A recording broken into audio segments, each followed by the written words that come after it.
Hola, bienvenidos a su canal de YouTube Español en Casa. El día de hoy vamos a tener el análisis de un poema que ustedes me estuvieron solicitando en la casilla de los comentarios. Así que hoy les voy a explicar cómo se realiza el análisis de un poema desde cero. Van a ver que no es tan complicado. Lo primero es tener claro la instrucción, luego ir directamente a la lectura del poema e ir extrayendo la información más importante, la métrica, la rima, las figuras retóricas o de pensamiento y finalmente hacer un resumen de toda esta información.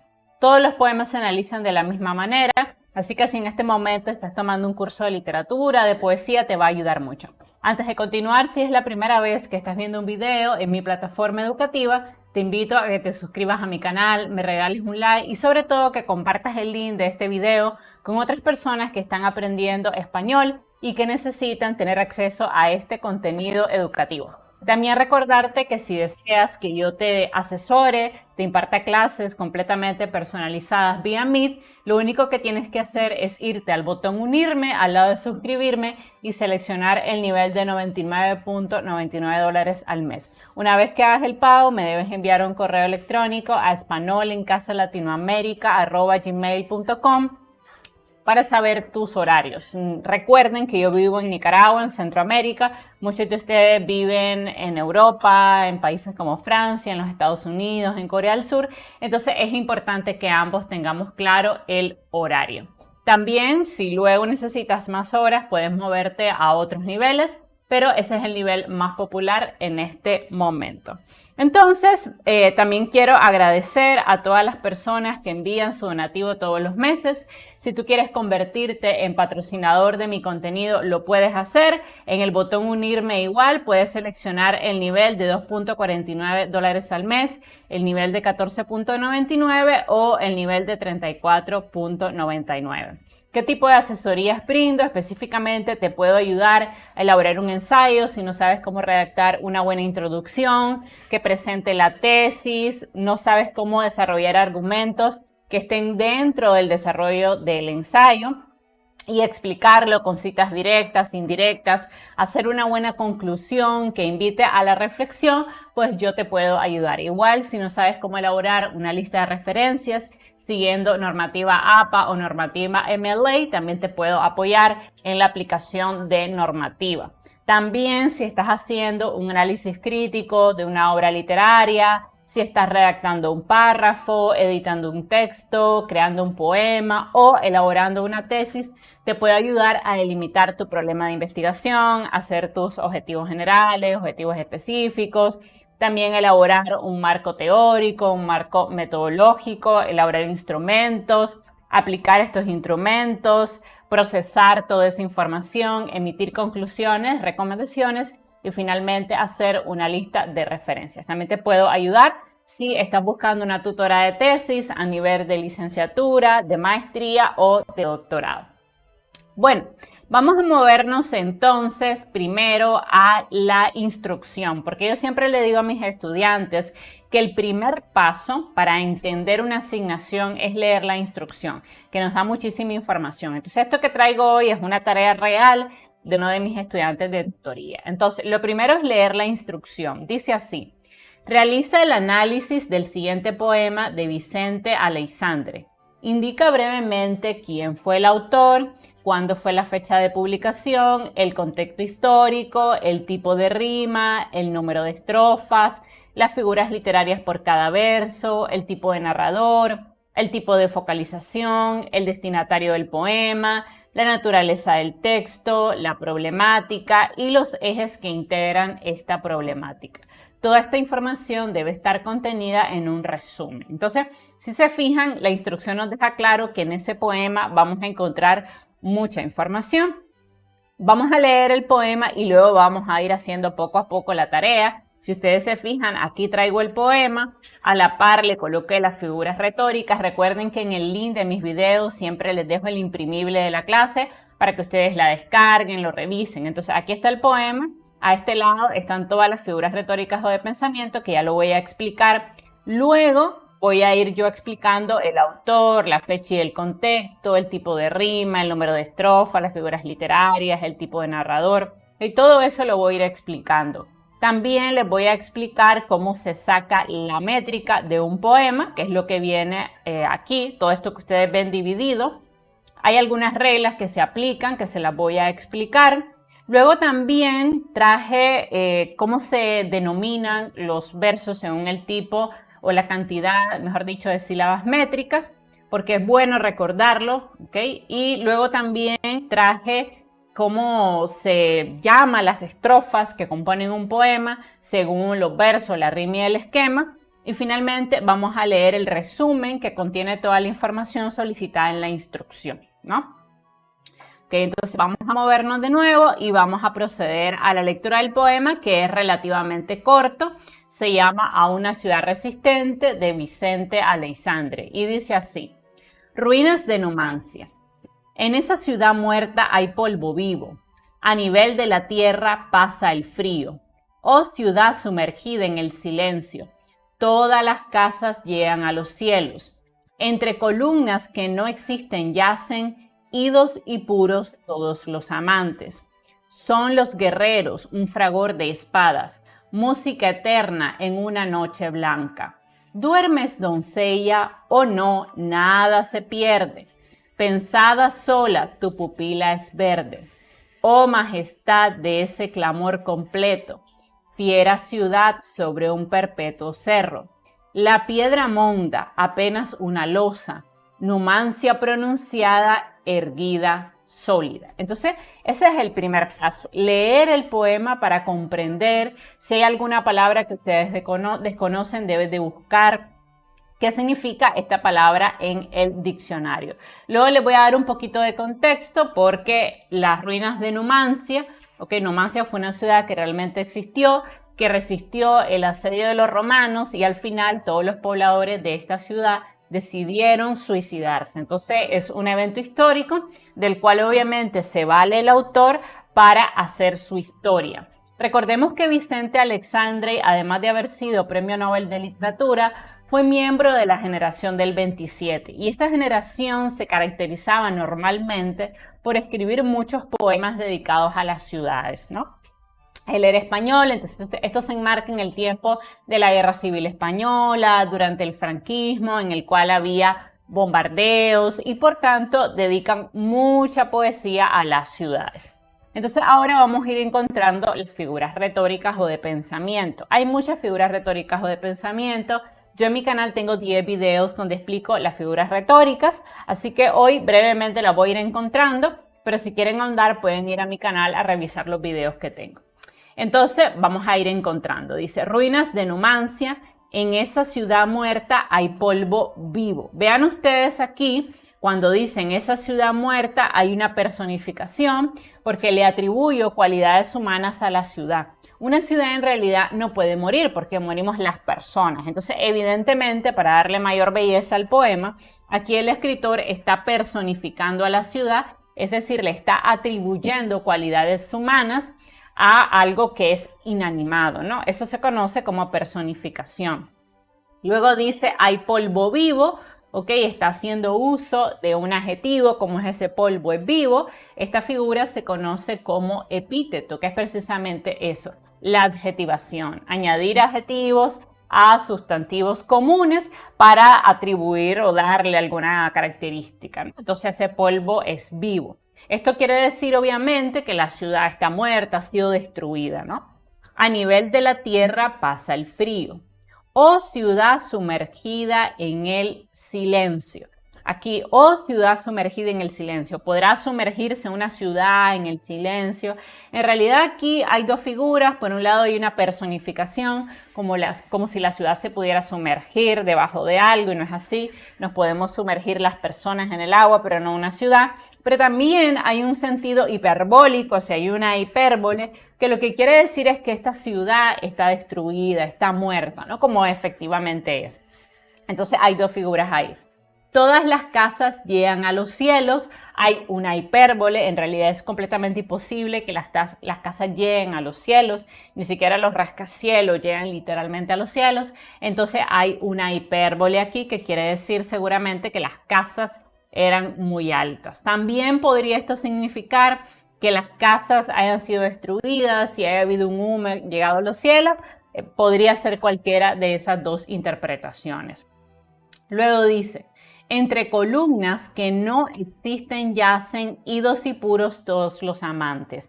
Evidentemente aquí hay un hipérbaton, que es una descolocación de los elementos dentro del verso. Recuerden ustedes que en español las oraciones siempre llevan sujeto, verbo y predicado. Pues el hipérbaton es solamente descolocar esos elementos, desordenarlos. Aquí es evidente, fíjense cómo al oído se siente el desorden, dice. Entre columnas que no existen yacen idos y puros todos los amantes. La oración en el orden correcto debió haber sido todos los amantes existen, yacen idos y puros entre columnas, ¿no? Porque evidente amantes, aquí es el sujeto de la oración, luego vendrían los verbos y luego vendría entre columnas, que obviamente son complementos. Entonces, esta descolocación de elementos se conoce como hipérbaton, ¿no? Que es un desorden dentro de ese verso. Y esto se identifica fácil porque suena extraño, no hablamos así, entre columnas que no existen, yacen, idos y puros todos los amantes. No, evidentemente todos los amantes existen, yacen, idos y puros entre las columnas. Esto hubiera sido el orden lógico. Entonces, ese desorden se conoce como hipérbaton. Aquí se lo puse al lado. Son los guerreros un fragor de espadas, música eterna en una noche blanca. Vean ustedes aquí donde dice, son los guerreros un fragor de espadas. Nuevamente tenemos otro hipérbaton. Debió haber sido un fragor de espadas son los guerreros, porque obviamente un fragor de espadas es el sujeto de mi oración, luego vendría, aquí lo voy a poner el sujeto de la oración, luego vendría mi verbo, que es el verbo ser, y luego guerreros, que aquí sería un complemento. Entonces, hay un desorden dentro de los elementos dentro del verso, y esto se conoce como hipérbaton. En eso consiste la figura precisamente, en descolocar los elementos. Luego dice, música eterna en una noche blanca. Vean ustedes aquí los epítetos, música eterna, noche blanca, ¿no? Aquí tenemos blanca, que es un adjetivo que nos describe cómo está la noche. Luego también eterna, que nos describe cómo es la música, que es eterna. Entonces, esos son epítetos. Luego dice, ¿duermes, doncella, o no? Nada se pierde. Esto se conoce como interrogación retórica, que es cuando se incluyen preguntas dentro de un poema. También se conoce como apóstrofe cuando se detiene la narración y se hace una pregunta, una interrogación, ¿no? Donde el escritor se dirige a alguien. Esto también se conoce como apóstrofe. Entonces hay dos figuras ahí, interrogación retórica por la pregunta, que está marcada obviamente por los signos de interrogación, y también hay una apóstrofe cuando hay una interrupción del discurso y el narrador se dirige directamente a alguien, ¿no? Entonces, sigo, dice, pensada sola tu pupila es verde. Aquí tenemos una figura retórica que se conoce como sinécdoque. Una sinécdoque es cuando nosotros sustituimos el todo, que es la persona, en este caso la doncella, por una sola parte de su cuerpo, que en este caso es pupila. Entonces, eso se conoce como sinécdoque. Por ejemplo, si hubiera dicho sus manos blancas, eso sería una sinécdoque. Su boca roja o su piel suave, ok, estas son sinécdoques porque estoy sustituyendo una parte de la persona por el todo. También si yo dijera, vi su pelo ondear en el viento, nuevamente es una sinécdoque porque me estoy refiriendo a una parte de la persona, en este caso al cabello, para sustituirlo por el todo, que al final es la persona. Otro ejemplo, las cabezas pensantes entraron en la biblioteca, ¿no? Es otro ejemplo de sinécdoque, porque yo sustituyo la palabra hombres, ¿no? Hombres o personas que entraron, y lo sustituye por cabezas pensantes. Entonces eso se conoce como sinécdoque. Entonces seguimos, dice, pensada sola, tu pupila es verde. oh majestad de ese clamor completo. Aquí tenemos también un epíteto. Fiera ciudad sobre un perpetuo cerro. Aquí obviamente cuando dice fiera ciudad tenemos una personificación, como si la ciudad pudiera ser fiera, que también se puede incluir en el análisis de contenido porque quiere decir que esta ciudad es muy valiente. Ya vamos a hablar un poquito del contexto histórico, porque esta ciudad realmente existió y fue una ciudad, o sea, fueron pobladores de esa ciudad que prefirieron quemar la ciudad, destruirla y suicidarse en masa antes de entregar su libertad a los romanos. Entonces también esta personificación permite que nosotros entendamos que esta ciudad fue valiente, que los pobladores fueron valientes, y por eso dice fiera ciudad, y le atribuye cualidades a la ciudad como si pudiera ser fiera, cuando sabemos que una ciudad como tal no puede ser fiera, son fieras las personas, pero precisamente a eso se le llama con el nombre de personificación. Es una figura retórica que se crea con toda la intención de darle un mayor sentido de profundidad y de belleza a la creación literaria, porque recordemos que los poemas son creaciones literarias. Luego dice, la piedra monda, apenas una losa, numancia pronunciada, erguida y sólida. También aquí, numancia, realmente no puede estar erguida como si fuera una persona, no lo puse, pero también esto es una personificación, ¿no? Está diciendo como si la ciudad pudiera erguirse como un ser humano, ¿no? Y sabemos que eso es imposible, nos erguimos las personas, pero nuevamente aquí en acción vemos la habilidad del escritor de atribuirle cualidades humanas a una ciudad. Ahora, en la instrucción nos piden mucha información sobre el poema, quién fue el autor. El autor fue Vicente Aleixandre, que fue un escritor español, ganó el Nobel de Literatura, fue miembro de la generación del 27, muy amigo de Federico García Lorca y fue un escritor que alcanzó mucha fama y reconocimiento social. ¿En qué fecha se escribe este poema? Se escribe en 1924. ¿Qué tipo de rima tiene este poema? Esto es una rima asonante. ¿Por qué? Porque riman las vocales. Vean ustedes que completo rima con cerro. Voy a borrar aquí para que lo veamos mejor.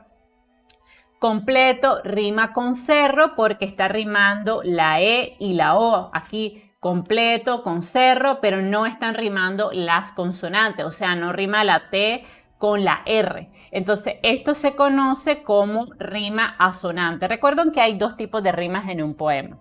Está la rima consonante, donde riman las consonantes y las vocales, y está la rima asonante, donde solamente riman las vocales. Entonces, obviamente, ustedes tienen que analizar cada uno de los versos. Lo vamos a hacer rápidamente porque el poema es bastante corto. Dice, ruinas de Numancia, en esa ciudad muerta y polvo vivo, a nivel de la tierra pasa el frío. Vean ustedes como vivo rima con frío, rima la I y la O, la I y la O. Entonces aquí hay una rima asonante. Luego tenemos, oh ciudad sumergida en el silencio, todas las casas llegan a los cielos. Evidentemente el silencio rima con cielo. Vean ustedes que están rimando las vocales, la I con la O, pero no está rimando las consonantes, o sea, la C no está rimando con la S. Entonces aquí nuevamente tenemos una rima asonante, donde solamente están rimando las vocales. Es decir, yo estoy repitiendo al final de las palabras de cada verso, estoy repitiendo las mismas vocales, más no las consonantes. Luego dice, entre columnas que no existen yacen, idos y puros todos los amantes. Nuevamente aquí en yacen con amantes tenemos nuevamente una rima asonante. Está rimando la A, la E, la A, la E. Ok, entonces rima asonante de nuevo. Luego tenemos son los guerreros, un fragor de espadas, música eterna en una noche blanca. Vean ustedes que están rimando espadas con blanca, están rimando la A que está ahí. Aquí hay nuevamente, hay una rima asonante, pero no riman las consonantes, solamente las vocales. Puede pasar que en un poema se combine rima asonante con consonante, perfectamente puede pasar. Que es una pregunta que me hacen mucho en la casilla de los comentarios. ¿Puedo hacer incluso un poema sin rima? Perfectamente posible, pero eso le va a quitar mucha sonoridad a tu poema. Eso se conoce como versolibrismo, está bastante de moda actualmente, pero eso sacrifica mucho la sonoridad de la poesía. Entonces sigo, duermes doncella o no, nada se pierde, pensada sola, tu pupila es verde. Vean ustedes que pierde está rimando con verde, una rima asonante, porque está rimando la E, se repite la E, pierde, aquí está la E, luego verde, nuevamente aquí está la E. Luego dice, oh majestad de ese clamor completo, fiera ciudad sobre un perpetuo cerro, está rimando obviamente completo con cerro, ¿no? Aquí tenemos una rima asonante. También les recomiendo que lean el poema en voz alta para que ustedes sientan la rima. La sonoridad siempre es identificada a través de la lectura. La piedra monda, apenas una losa, numancia pronunciada, erguida sólida. Entonces vean que rima losa con sólida, evidentemente está rimando la A de losa con sólida. Aquí tenemos nuevamente una rima asonante y esta rima es lo que le da esa sonoridad a este poema. Luego en la instrucción nos pide que identifiquemos la cantidad de estrofas, entonces nos movemos nuevamente al poema. Vean ustedes que incluso está numerada las estrofas ya, 1, 2, 3, 4, 5, 6 y 7. Ya el poema traía numerado las estrofas, entonces ponemos número de estrofa, evidentemente 7. ¿Cuáles son las figuras literarias que utiliza el escritor y dónde? Porque no solo es ponerlas, hay que identificarlas dentro del poema. Aquí las menciono: hipérbole, hipérbaton, personificación, apóstrofe, epíteto, sinécdoque, y dónde, evidentemente lo hice al inicio, y que fui identificando por cada verso todas las figuras retóricas o de pensamiento. Entonces esta parte ya la terminamos. Ahora hay que encontrar el tipo de narrador. Aquí les voy a explicar que existen 3 tipos de narrador. Existe, aquí lo voy a escribir, el narrador omnisciente, que se conoce como narrador nivel Dios, que es el narrador que todo lo sabe de los personajes, conoce el presente, el pasado, el futuro, conoce sobre todo los sentimientos, los pensamientos. Tenemos un narrador testigo, que es el narrador que ve los hechos de manera externa y nos lo cuenta sin participar en la historia. Y tenemos el narrador protagonista, que nos cuenta la historia, pero también la protagoniza. La inmensa mayoría de las novelas, de los poemas, de los cuentos también, están escritos con narrador omnisciente, pero también existen algunas historias que llevan narrador testigo y narrador protagonista. ¿Cómo identificamos los tipos de narrador? Que es una pregunta muy común que ustedes me dejan en la casilla de los comentarios. Yo tengo videos sobre los tipos de narrador, pero les voy a dar los tips más importantes. A ver, el narrador omnisciente lo sabe todo. Lo sabe todo de todos los personajes y sobre todo algo clave para identificar este tipo de narrador es que sabe los pensamientos, las emociones, el pasado, el presente, el futuro, los temores, los amores que tienen los personajes. Es el único tipo de narrador que tiene ese nivel de profundidad de saberlo todo de los personajes, todo. Entonces, si ustedes están leyendo un poema, un cuento donde se identifica y pensó en ese momento que le podía pasar algo, sintió un dolor muy fuerte en su corazón, se dirigió a buscar a la mujer amada y no la encontró, en ese momento recordó su primer amor a los 15 años y ahora volvía a vivir el dolor de esa edad a sus 35. Bien, esto es un narrador de tipo omnisciente porque lo sabemos todo de ese personaje, sabemos lo que siente, lo que piensa, lo que le pasó en el pasado cuando era joven, lo que le está pasando actualmente. Entonces, obviamente, es un narrador omnisciente o narrador nivel Dios. ¿En qué caso habría un narrador testigo? Si, por ejemplo, yo solamente explico los hechos de manera externa. Por ejemplo, Juan estaba sufriendo una separación amorosa, decidió ir a buscar a la mujer amada, pero ella lo rechazó. Él, muy triste, regresó a la casa. Estaba allí, vivió su duelo, luego recibió terapia. Ven, todas estas informaciones son bastante externas, pero no estoy contando lo que él pensó, lo que él sintió, no estoy metiéndome en la piel del personaje, simplemente estoy contando algo. Ejemplo, si yo fuera a un banco y viera un asalto y yo dijera, bueno, estaba en el banco y eran unos asaltantes con un arma, nos tuvimos que tirar al suelo. Los asaltantes le pidieron al gerente del banco que abriera el arca, sacaron todo el dinero, se fueron, llegó la policía, nos hicieron un interrogatorio y cada uno nos fuimos a nuestra casa. Esto sería solamente un narrador testigo que nos está contando los hechos como lo vio, pero en ningún momento vemos lo que sintió las personas que estaban ahí. Si yo le añadiera un párrafo y dijera, en ese momento Luisa sintió que podía morir, pensó en sus hijos, entonces ahí ya no sería testigo, sino que sería omnisciente, porque nos estaríamos metiendo en la piel del personaje. ¿Y en qué caso sería protagonista? Bueno, cuando la persona que cuenta la historia la protagoniza. Por ejemplo, bueno, yo llegué al banco a las 9 de la mañana, iba a sacar algo de dinero, hice una gran fila y mientras estaba allí llegaron unos asaltantes a llevarse el dinero de la bóveda, yo sentí mucho miedo, o sea, la persona que nos está contando la historia también la está protagonizando, ¿no? Se estila mucho que sea en la primera persona del yo. Entonces llegaron, robaron todo, nos hicieron tirar al suelo, vi cómo los asaltantes entraban a la bóveda, sacaban el dinero, luego llegó la policía. Entonces aquí hay un narrador protagonista porque la persona que nos está contando la historia también la está protagonizando. Entonces, básicamente, recapitulando, el narrador omnisciente, nivel Dios, no interviene en la historia, simplemente lo cuenta y sabe los sentimientos, las emociones, los pensamientos.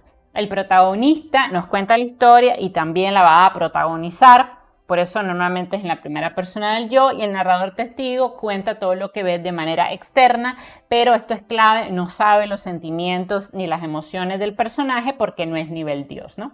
Entonces, en este caso, ¿qué tipo de narrador, por tanto, hay en el poema? Tal vez me lo puedes dejar en la casilla de los comentarios. Evidentemente es un narrador omnisciente. ¿Por qué? Porque lo sabe todo de la ciudad, el pasado, el presente, sabe que la ciudad fue destruida, sabe lo que sentían las personas de la ciudad, los guerreros, los amantes, ¿no? Entonces, como lo sabe todo de la historia, en ningún momento, además es un narrador que interviene, no está protagonizando la historia, simplemente lo está contando, entonces obviamente esto es un narrador omnisciente. ¿Qué tipo de focalización hay? Evidentemente hay un tipo de focalización cero porque los narradores omniscientes siempre tienen este tipo de focalización. Existe focalización interna, focalización externa y focalización cero. Entonces los narradores omniscientes siempre tienen una focalización cero porque lo saben todos los personajes. Y esta focalización quiere decir que no es intradiegética la historia, o sea, no está dentro de la historia, diégese significa historia. Los narradores además pueden ser, no lo pregunta aquí, pero puede ser también intradiegético o extradiegético. Intradiegético si está dentro de la historia como protagonista, por ejemplo, o extradiegético, como en el caso de los narradores omniscientes, y los tipos de focalización pueden ser interna, externa y cero es todo narrador omnisciente, ¿ok? Que lo sabe todo de los personajes. Por eso se dice que no está focalizado en un personaje particular, como ocurre en la focalización interna, que cuenta todo desde el punto de vista de un personaje o la externa, sino que en cero quiere decir que no está centrado en ningún personaje particular porque lo sabe todo. Esto se conoce como narrador omnisciente. Ahora, ¿quién es el destinatario de este poema? La población en general, cualquier persona que lo lea. ¿Qué naturaleza tiene este texto? Es decir, ¿es una novela, es un cuento, es un poema? Evidentemente, al ser un poema, sabemos que es un texto lírico, porque todos los poemas son textos líricos. Problemática, obviamente, aquí hay un homenaje a la ciudad de Numancia, que vamos a hablar de eso. ¿Cuáles son los ejes de la problemática? Los ejes de la problemática son los temas, los grandes temas que nosotros identificamos dentro de un poema y los subtemas. Entonces, ¿cuáles son los temas que están dentro de este poema? Bueno, pues la destrucción de la ciudad, hay dos temas aquí, la destrucción de la ciudad y la muerte de sus pobladores, porque al inicio el poema habla de la soledad de la ciudad, de la destrucción, vean ustedes aquí donde dice, en esa ciudad muerta hay polvo vivo, a nivel de la tierra pasa el frío, o ciudad sumergida en el silencio, todas las casas llegan a los cielos. Entonces, evidentemente aquí está hablando de la destrucción de la ciudad y luego va a la destrucción de las personas que habitan la ciudad. Cuando dice entre columnas que no existen yacen y dos y puros todos los amantes. ¿Qué quiere decir esto? Que en la siguiente parte del poema va a hablar de las personas, de los pobladores que murieron. Y obviamente ahí había amantes, obviamente matrimonios, parejas, también había guerreros, porque recordemos que esta ciudad se defendió a muerte contra los romanos. Ya vamos a hablar un poquito de eso de contexto, porque parte de la instrucción es investigar el contexto histórico. Ya lo vamos a explicar. Entonces, evidentemente aquí los grandes temas dentro del poema son, por un lado, la destrucción de la ciudad y por otro, la muerte de sus pobladores. Ahora, el resumen lo voy a dejar de último porque es la parte más larga. Y luego vamos a encontrar la métrica del poema. Recuerden ustedes dos cosas importantes, que a la hora de encontrar la métrica, nosotros vamos a separar en sílabas métricas, evidentemente, cada uno de los versos. Hay que tomar en cuenta dos cosas. Primero, la ley del acento final, que es si la última palabra del verso es palabra aguda, le van a sumar una a la métrica. Si es palabra grave, queda igual, y si es palabra esdrújula, le van a restar una. Y la otra cosa importante es la sinalefa. La sinalefa se produce cuando una palabra termina en vocal y la siguiente empieza en vocal, en H muda o en I con sonido de vocal. En este caso, esto formará una sola sílaba métrica. Vean ustedes los ejemplos que hay aquí, que lo vamos a hacer con la separación de las sílabas métricas en el poema. Ruí, nas, 1, 2, 3, 4, 5 y 6. Evidentemente el primer verso tiene 6 sílabas métricas. Numancia es palabra grave, por tanto no se le suma ni se le resta. 1, 2, 3, 4, 5, 6, 7, 8, 9, 10 y 11. Aquí tenemos 11 sílabas métricas. Vean ustedes cómo se produce la sinalefa en muerta y en ay, porque la H suena muda y por tanto para los poetas es como si no existiera. Esto sucede porque primero se hacían los poemas y se declamaban, no se escribían, por tanto primero iniciaron los poemas, las declamaciones, que iba la gente en los pueblos y declamaba, y la poesía nació antes que la escritura y por eso es que tiene su propia regla en la métrica. Vamos a movernos al siguiente verso. 1, 2, 3, 4, 5, 6, 7, 8, 9, 10 y 11. 11 sílabas. Vean ustedes la sinalefa de pasa y el. Y vean ustedes también algo importante, que cuando tengan un diptongo y existe un acento en la vocal débil, se romperá este diptongo por este acento y por tanto frío va a aportar 2 sílabas métricas y no 1. Muchas veces esto es un error muy común en los estudiantes, ¿no? Que no aplican bien la métrica, la separación de sílabas, y por tanto les queda en 10 si ustedes no separan la palabra frío. O sea que frío no tiene una sílaba métrica, sino que tiene 2.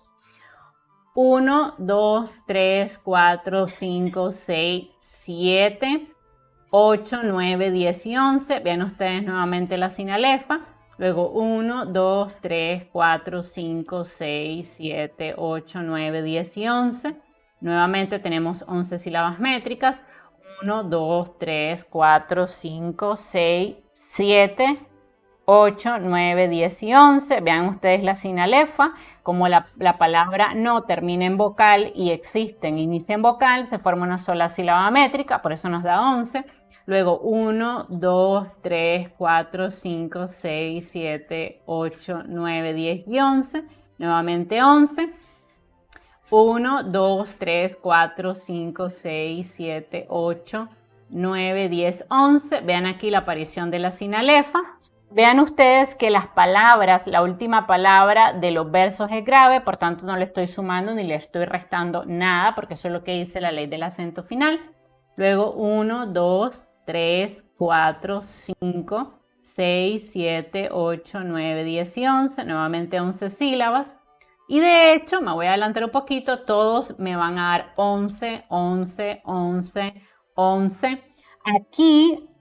Aquí pasa algo importante en el último verso. Vean ustedes que le he restado una. ¿Por qué? Porque si sacamos la métrica, 1, 2, 3, 4, 5, 6, 7, 8, 9, 10, 11 y 12, me da 12, pero vean ustedes que es palabra esdrújula. ¿Y qué dice? Aquí arriba lo puse, la ley del acento final, que si la última palabra de un verso es esdrújula o sobreesdrújula, le van a restar una. Por esa razón le resté una. Entonces hay que tener ese cuidado. Si, por ejemplo, la última palabra hubiera sido corazón, ¿ok?, que es palabra aguda, le hubiera sumado una. ¿Okay? Entonces, ya sabemos que los tipos de versos son en decasílabos. Cuando ustedes tengan un poema que tiene 11 sílabas, esto se conoce como versos en decasílabos. Bueno, ya aquí número de estrofa lo expliqué, texto, problemática, Ahora, les traje, bueno, tiene versos de arte mayor, porque si la métrica nos da más de 8, se consideran que son versos de arte mayor. Si son menos de 8, se consideran versos de arte menor. Ahora, según la cantidad de sílabas, los versos van a recibir un nombre. Traje esto solo a manera de repaso. Si el verso tiene 2 sílabas, se llama bisílabo. Si tiene 3 sílabas, trisílabo. Si tiene 4 sílabas, cuatrisílabo. Si tiene 5 sílabas, pentasílabo. Si tiene 6 sílabas, el verso hexasílabo. Si tiene 7 sílabas, hectasílabo. Si tiene 8 sílabas, octasílabo. Todo esto obviamente son versos de arte menor porque tenemos menos de 8 sílabas. Y si tiene ya más de 8 sílabas, se consideran versos de arte mayor. Tendríamos aquí los de 9 sílabas que se llaman versos eneasílabos, los de 10 sílabas que se llaman decasílabos, los de 11 sílabas que se llaman endecasílabos, que es el caso de este poema. Si hubiera tenido 12 sílabas, son versos dodecasílabos. Si hubieran tenido 13 sílabas, son versos tridecasílabos. Si hubieran tenido 14 sílabas, son versos alejandrinos. Si hubieran tenido 15 sílabas, son versos pentadecasílabos. Y también les traje a manera de repaso este cuadrito, porque recuerden que también los tipos de estrofas, según el tipo de verso y el tipo de rima y el esquema de la métrica, reciben nombre. Rapidito recuerden que el soneto se forman si tenemos versos en decasílabos con una rima consonante y con este esquema métrico A, B, B, A, B, B, A, C, D, C, D, C, D. Podemos tener romances si son versos octosílabos con rima sonante con este esquema métrico. Podemos tener villancicos si son versos octosílabos o hexasílabos, normalmente con una rima sonante y con un esquema de métrica variable. Sería silva si tenemos heptasílabos y endecasílabos, rima consonante y normalmente un esquema de métrica libre, o sea, como quiere el escritor. Podemos tener el segel, donde tenemos versos de arte menor, que normalmente son octosílabos con rima consonante, y aquí tenemos el tipo de rima, o sea, es AA, BA, AA. Esto de AA, BB, AA significa que a la hora de estar analizando un poema, nosotros podemos marcar la métrica con las letras del alfabeto, es decir, aquí donde tenemos polvo vivo, si ustedes se fijan, les decía yo que son versos de arte mayor. Entonces, para marcar la métrica, nosotros vamos a ir colocando según las letras del alfabeto. Entonces, la primera rima que tenemos aquí es en vivo con frío, y como son más de 11 sílabas, entonces el primer, bueno, y de hecho rimas de numancia, vamos a ver si rima con algo. No. Entonces, la primera rima que tenemos aquí es esta rima A. A con A. Luego tenemos B, B. ¿Ven? Aquí tenemos vivo, que rima con frío, esta rima A. Luego tenemos silencio, que rima con cielos, esta rima B. Luego tenemos una rima C. Luego tenemos una rima D. ¿Ok? Entonces podemos ir marcando la rima con las letras del alfabeto. Recordemos que si son de arte mayor, la letra del alfabeto se deberá poner en mayúscula, y si son de arte menor, se deberán poner en minúscula. Si la profesora les pide que ustedes identifiquen la rima, entonces es muy sencillo. La primera rima que encuentren, en este caso que es vivo con frío, es una rima A. La siguiente rima que ustedes encuentren es una rima B, aquí en silencio con cielo. La siguiente, yacen con amantes, es rima C. La siguiente, espada con blanca, es rima D. Luego tenemos pierde con verde, entonces aquí lo estoy marcando. Luego tenemos rima F, completo con cerro, y luego tenemos rima G, porque rima losa y sólida. Entonces, si la profesora lo pide, tienen que ir marcando la rima también con las letras del alfabeto. Recuerden, la primera rima es rima A, la siguiente B, C, D, así sucesivamente. Si son versos de arte mayor, la letra se pone en mayúscula, y si son versos de arte menor, se coloca en minúscula. Ok, vamos a seguir entonces con el análisis del poema. Ya hemos encontrado la inmensa mayoría de la información que nos pidió la profesora. Vean ustedes, identificamos ya el autor, la fecha y contexto, tipo de rima, ya sabemos que es asonante, versos en decasílabos, número de estrofa, la problemática. Y ahora, según la instrucción, porque esto es una tarea de uno de mis estudiantes de tutoría, toda esta información la vamos a incluir en un resumen. Pero antes de hacer ese resumen hay que hacer todo este ejercicio porque luego esa información la vamos a agrupar en el resumen. Vean ustedes cómo lo hice. Me muevo al resumen y lo vamos a leer. Resumen con introducción, contexto y problemática del poema. Siempre se inicia dando algunos lineamientos generales del escritor. Busqué un poquito de información y el resumen dice así. Vicente Aleixandre nació en Sevilla en 1898 y murió en 1984 en Madrid. Fue perteneciente a la generación del 27, ganó el Nobel de Literatura en 1997 y es una de las figuras del panorama literario más relevantes en España. Fue además académico de la Real Academia Española y el poema A una ciudad resistente fue publicado en España en 1924. La creación artística de Aleixandre está enmarcada en la década de los 20, cuando se instaura, si ustedes recuerdan, porque la asignación nos pide un poquito de contexto histórico, entonces cuando se instaura en España la dictadura del general Primo de Rivera. Su plena madurez la alcanza en los años de la Segunda República Española.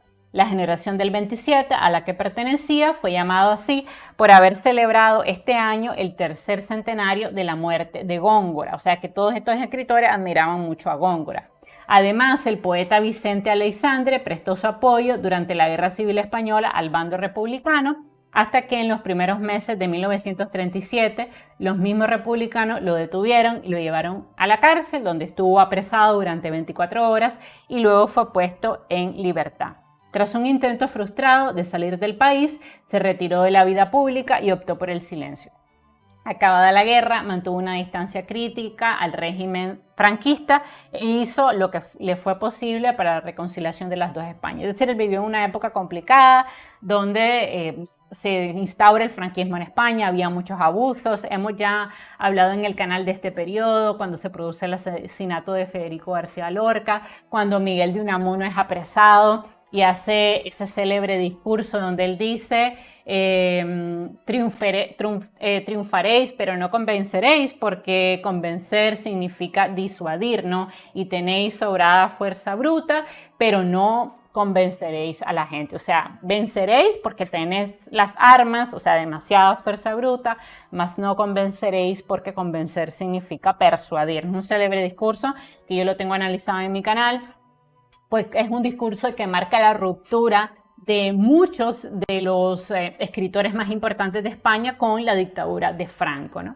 Entonces, ¿cuál es la temática del poema? Bueno, el tema del poema es un homenaje, evidentemente, que le rinde Vicente Aleixandre a la heroica ciudad de Numancia, que era una ciudad que albergaba población celtíbera y que estaba situada sobre el Cerro de la Muela en Garray, en la provincia de Soria, en Castilla y León, ¿no? La ciudad fue conocida por la resistencia de sus habitantes al asedio realizado por las tropas de la República de Roma bajo las órdenes de Publio Cornelio Escipión en el verano del año 133 a.C., quienes prefirieron suicidarse antes de rendirse a sus atacantes. Y ahora entendemos perfectamente por qué dice que los amantes prácticamente están muertos. Aquí hay una alusión a esto. Vean ustedes que dice aquí, entre columnas yacen idos y porras todos los amantes.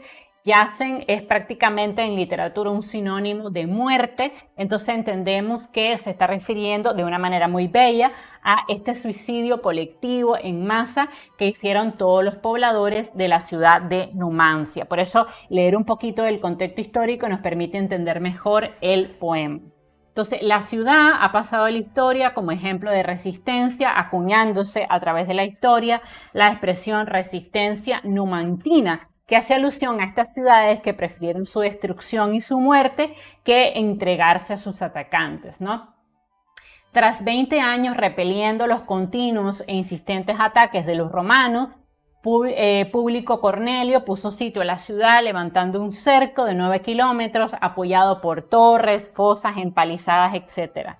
y tras 13 meses de hambruna y de enfermedades, agotados ya todos sus víveres, los numantinos decidieron poner fin a su situación. Unos poquitos de ellos se entregaron a los romanos en condición de esclavos, pero la inmensa mayoría de la ciudad aplicó un suicidio colectivo. Entonces, evidentemente, aquí Vicente Aleixandre está haciendo alusión a este pueblo valiente, fuerte, que prefirió la muerte de todos sus habitantes a entregar su libertad a los romanos. Me recuerda bastante el caso de Ucrania que estamos viendo actualmente ahorita, que es terrible, ¿no? Pero vemos también este pueblo que se resiste a ser invadido. No voy a mencionar mucho el caso porque está bastante censurado el tema en YouTube, pero sí hago esa analogía. El poema está integrado por 3 estrofas de versos en decasílabos de arte mayor, o sea, versos de 11 sílabos, por tanto es de arte mayor. Presenta una rima asonante porque solamente riman las vocales y no las consonantes. El tipo de narrador es omnisciente porque conoce el pasado, el presente, el futuro de la ciudad y también porque conoce los sentimientos y emociones de los personajes que se involucran en la historia, que son los amantes, haciendo una clara alusión al amor, y los guerreros que están defendiendo su ciudad a muerte, ¿no? El tipo de focalización es 0 porque tenemos un narrador omnisciente que conoce sentimientos de los personajes, pasado de la ciudad, es decir, lo conoce todo y no está focalizado en un solo personaje, como sería, por ejemplo, en una focalización interna, donde solamente sabemos lo que piensa un personaje, sino lo sabe todo. Es decir, todo narrador omnisciente es narrador nivel Dios y tiene una focalización de 0. El destinatario del poema es público en general, cualquier persona lo puede entender, leerlo. La naturaleza del documento es un poema lírico, o sea, no es un documento jurídico como sería en el caso de una ley, no es tampoco un documento en prosa como sería la novela y el cuento, sino que es un documento lírico que rinde tributo a la heroica resistencia de la ciudad de Numancia. Ya expliqué todas las figuras retóricas, en el resumen ustedes la pueden puntualizar de nuevo.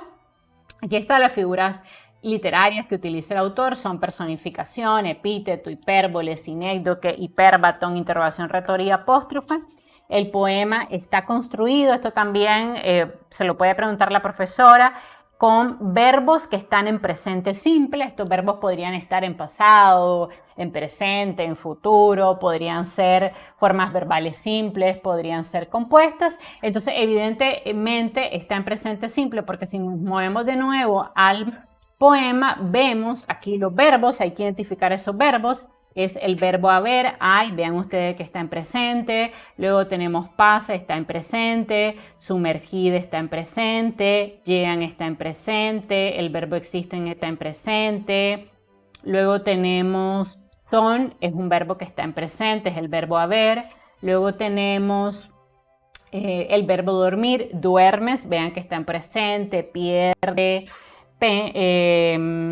pensada, vamos a ver otro, apenas una losa, erguida, sólida. Entonces vean ustedes que todos los verbos dentro de la construcción de este poema están en presente simple. Y bueno, no están compuestas las formas, entonces eso también hay que decirlo. ¿Okay? El poema está construido con verbos que están en presente simple. ¿Cuál es la problemática? Normalmente en la problemática el profesor les va a pedir que ustedes planteen una pregunta y que la respondan. La problemática es lo que quiere decir el escritor con este poema. En este caso la problemática es cómo el autor rinde un tributo histórico a la ciudad de Numancia, ejemplo de resistencia y valentía, y tienen que responder a la pregunta de la problemática. ¿Cómo lo hace? Bueno, pues el autor rinde un tributo a la heroica ciudad de Numancia a través del uso de diferentes figuras retóricas o de pensamiento que ya explicamos arriba. Ahora, la problemática normalmente tiene ejes. ¿Qué son ejes? Los subtemas que se derivan de esa problemática. Hay dos grandes temas: la ciudad y los pobladores de la ciudad. Entonces, este tema grande, por decir el tema 1, tiene subtemas que están en la línea 2 y 3. Esos subtemas son la muerte de la ciudad, que lo vemos al inicio. Veamos que en la línea 2 y 3 nosotros nos movemos aquí. En la línea 2 y 3 dice: en esa ciudad muerta y polvo vivo, a nivel de la tierra pasa el frío. Vean ustedes que evidentemente está haciendo alusión a la muerte de la ciudad, a que esa ciudad ya no vive porque todo el mundo se ha suicidado, ¿no? Entonces esto lo vemos en la línea 2 y en la línea 3. Ahora, ¿dónde hay el subtema de la destrucción de la ciudad? En la línea 4 y 5.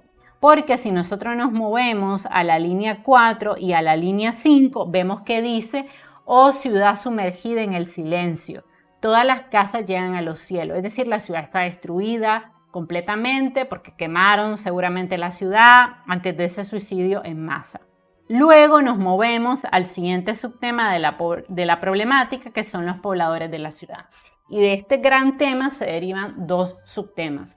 Primero, el suicidio de todos los habitantes de la ciudad y segundo, el amor truncado por la muerte. ¿Dónde tenemos estos subtemas? Bueno, el suicidio de los habitantes lo tenemos en la línea 6 y 7. Si nosotros regresamos al poema, nos podemos ubicar en la línea 6 y en la línea 7 donde dice, entre columnas que no existen yacen y dos y puros todos los amantes. Aquí hay una clara alusión a la muerte del amor, no ese amor truncado, porque si se suicidaron todos, ahí van incluidos novios, esposos, parejas que se amaban. Entonces vemos ese amor truncado por la muerte. Además que aquí hay una palabra muy importante, es que yacen. Yacer es en poesía un sinónimo de muerte. Entonces yacen muertos todos porque se suicidaron. Y también tenemos otro subtema dentro de esta problemática. Tenemos el suicidio de los habitantes de la ciudad. Aquí también cuando dice yacen los amantes, hay también un suicidio colectivo y les decía el amor truncado por la muerte en la línea 10 y 11. Nos vamos a ubicar en la línea 10 y 11. Dice, duermes doncella, oh no, nada se pierde. Pensada sola, tu pupila es verde. Entonces aquí hay una clara alusión a que se suicidaron. Recuerden que en poesía las doncellas son sinónimos de vírgenes.